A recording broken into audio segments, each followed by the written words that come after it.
જય શ્રી કૃષ્ણ. પ્રિય વૈષ્ણવજનો, આજે આપણે પુષ્ટિ સત્સંગ સાગર ચેનલમાં શ્રી ગુસાઈજીના સેવક રાજા આસકરણ, નરવરગઢના રાજા, જે રાજા આસકરણ જે વ્યસન દશાને પ્રાપ્ત થયા હતા, એમાંનું રચિતું હોળી ખેલમાં રાગ આશાવરીમાં યા ગોકુલ કે ચોહટે રંગ રાતી ગ્વાલી, આ પદને આપણે વિસ્તારથી જોશું. એ પહેલાં જો આપે પુષ્ટિ સત્સંગ સાગર ચેનલને સબસ્ક્રાઈબ ન કરી હોય તો સબસ્ક્રાઈબ કરો તથા અન્ય વૈષ્ણવ મિત્રોને શેર કરો, જેથી સત્સંગના નવા નવા વિડીયોઝ તેમને સુધી પણ પહોંચી શકે. હવે આ શ્રી ગુસાઈજીના સેવક નરવરગઢના રાજા આસકરણ, તો એ રાજસ ભક્ત હતા અને લીલામાં એમનું નામ વિકલા છે. અને વિકલા શ્રી દામા સખાની સંગીની છે. એ નાગરીથી પ્રગટી છે, તેથી એના ભાવરૂપ છે.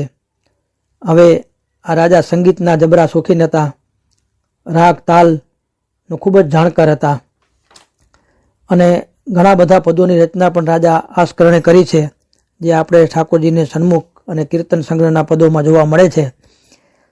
તો એમાં હોળીના દિવસો હતા એક દિવસ, અને રાજા આસકરણ ગોપકુવાથી યશોદા ઘાટ નાહવા માટે, સ્નાન માટે જતા હતા. એટલામાં શ્રી ઠાકોરજીએ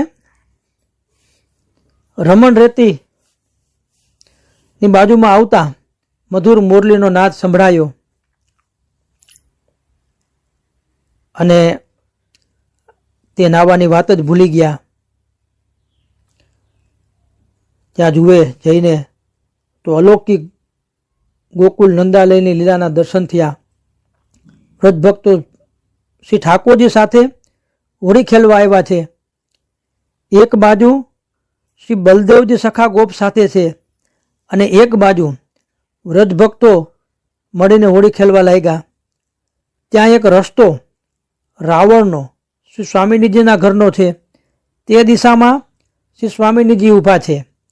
એક રસ્તો બળદેવજીનો છે, ત્યાં તેઓ પોતાના સાથના શસ્ત્રધારી મોટા ગોપોને લઈને ઊભા છે. એક રસ્તો મહાવનનો છે, તે દિશામાં નંદરાયજી યશોદાજી ઊભા છે. એક રસ્તો ઘોખ, જ્યાં ગાયની ખીરક જે ગૌશાળા ગમાણ છે ત્યાંનો છે, તે દિશામાં શ્રી ઠાકોરજી પોતાના બરોબરિયા સખાઓને લઈને ઊભા છે અને પરસ્પર હોળી ખેલી રહ્યા છે. આ રીતનું લીલા સહિત દર્શન રાજા આસકરણને થયું. આસકરણને એવો આનંદ આવ્યો કે દેહ દશા રહી નહીં, ઉન્મત્ત થઈ દર્શન કરવા લાગ્યા. હૃદયમાંથી આનંદ ઉભરાવા લાગ્યા અને એ લીલાના દર્શન થાય. શ્રી ઠાકોરજી હોળી ખેલી રહ્યા હતા અને પ્રત્યેક દર્શન થયા. આનંદની ઉર્મિઓ ઉદ્ભવી અને હૃદયમાંથી કાવ્ય સ્ફુરિત થઈ ગયું. જે લીલાના દર્શન થયા તે દેખી લીલા ગાય, યા ગોકુલ કે ચોહટે રંગ રાતી ગ્વાલી, મોહન ખેલે ભાગ નયન સલોને રંગ રાતી ગ્વાલી. નર નારી આનંદ ભયો સાવલ કે અનુરાગ, દુદુંભી બાજે ગહ ગહે નગર કુલાહલ હોય, ઉમડ્યો માનસ ઘોક કો ભવન રહ્યો નહીં કોઈ.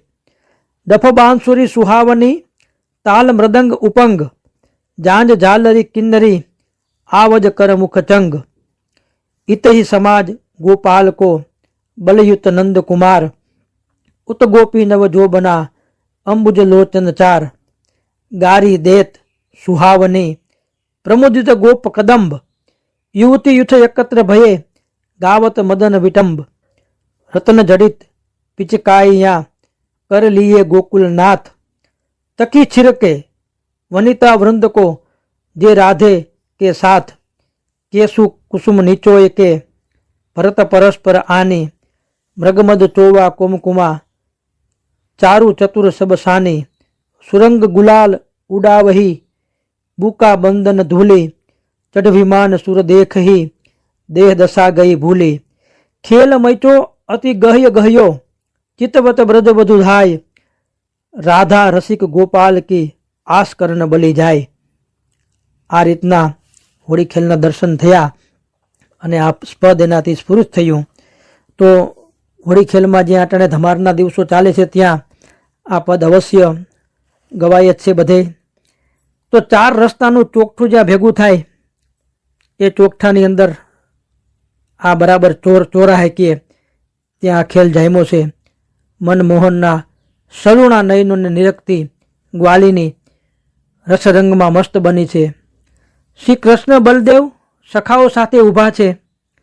સામી બાજુ રાધાજી સાથે નવયુવના ગોપીઓ છે. સુંદર કમલ સમા એમના નયનો છે. વ્રજના નર નારીઓ ઉમટી પડ્યા છે. અત્યારે ઘરમાં તો કોઈ રહ્યું જ નથી. કોલાહલ થઈ રહ્યો છે. ઘેરા ઘેરા નગારા વાગી રહ્યા છે. ડફ તાલ મૃદંગ ઉપંગ જાંજ ઝાલરી કિન્નરી અવાજ મુખચંગ વિવિધ પ્રકારના વાજિંત્રો હાથમાં લઈને વગાડે છે.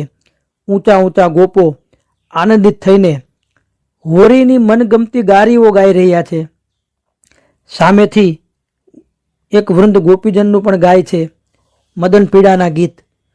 શ્રી ઠાકોરજી વનિતા વૃંદ ઉપર રત્નજડિત પિચકારીઓ છોડે છે. રાધાજી ઉપર તો ખરી જ કેસુડા ઘોડ્યા છે. બીજાને એનાથી નવરાવે છે. કુમકુમ કસ્તુરીના ઘોળ સાથે ચોવો મિલાવીને ચતુરાઓ સૌનું મુખ માંડે છે. ગાલ ઉપર લાગવાથી ફરે છે. બંને બાજુથી ગુલાલ, અબીલ, બુકા, બંધન, સુખડનો ભૂકો અને અબીલ એ ઉડાવી રહ્યા છે. દેવ દેવાંગનાઓ વિમાને ચડીને આ લીલાના દર્શન કરી રહ્યા છે. એમાં તન્મય થઈ ગયા છે. મસ્ત ખેલ મચ્યો છે. બ્રજ બધુઓ દોડી દોડીને નિશાન લઈ રહી છે. ધારે તેને રંગી દે છે. આસ્કરણ કહે છે, હું રાધાના રસિયા રસેશ્વરના ઓવારણા લઈ રહ્યો છું. આંખે દેખી લીલાનું કેવું મનોહર વર્ણન. દર્શન થયા ત્યાં સુધી રાજા આસ્કરણ કરતા રહ્યા દર્શન. પછી શ્રી ઠાકોરજી વ્રજભક્તો સહિત મહાવન બાજુ પધાર્યા. રમણ રીતિમાં આ લીલા અંતર ધ્યાન થઈ. રાજા વ્યાકુળ બની ગયા. મહાવન તરફ દોડ્યા. એ ગામમાં વ્રજવાસીઓ મળ્યા પણ લીલાના દર્શન ન થયા. ત્યાંથી પાછા ફર્યા. બપોર થઈ ગઈ હતી. યશોદા ઘાટે સ્નાન કરી ને ઉત્થાપન પહેલા શ્રી ગુસાઈજીના દર્શને આવ્યા. તો આપશ્રી પૂછે છે કે આસ્કરણજી, રોજ તો સવારે આવો છો, તો આજે ક્યાં રોકાઈ ગયા હતા? શ્રી ગુસાઈજીએ પૂછ્યું. જે બન્યું હતું તે બધું શ્રી ગુસાઈજીને નિવેદન રાજા આસ્કરણે કર્યું અને પોતે પ્રસન્ન થયા અને આજ્ઞા કરી કે હવે તમારા ઉપર પૂર્ણ કૃપા થઈ.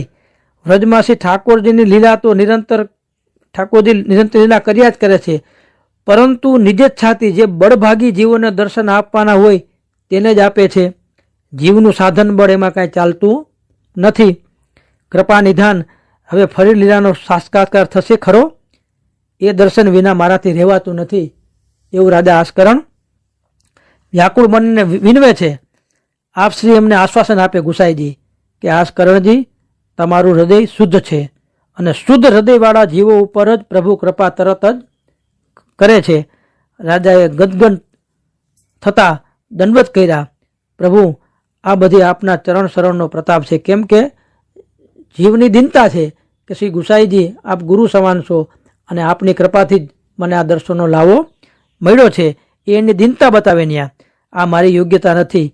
જીવનું બળ એવું ક્યાંથી હોય કે આ સુખ પ્રાપ્ત થાય? આ તો આપની કૃપાથી જ આ મને સહેલાઈથી આ મળી રહ્યું છે. રાજાની દિનતા જોઈ આપ શ્રી વિશેષ પ્રસન્ન થયા. મસ્તક પર પોતાનો હસ્ત ધર્યો. રાજા ફરી વ્રજની કુંજોમાં વિચરવા નીકળી પડ્યા. રાજા આસ્કરણને આ ધમાર ગાતા અત્યારે પણ ભાવુક ભગવદીઓ ભાવવિવશ બની જાય છે. તો આ યા ગોકુલ કે ચોટે રંગ રાચી ગ્વાલી, મોહન ખેલે ફાગ નયન સલોનેરી રંગ રાચી ગ્વાલી. આ આશાવરી રાગમાં આ જેવી લીલાના દર્શન થયા એવું આ ગાન રાજા આસ્કરણે કર્યું. એ શ્રી ગુસાઈજીના એવા કૃપાપાત્ર ભગવદી હતા. શ્રી વલ્લભાધીશ કી જય.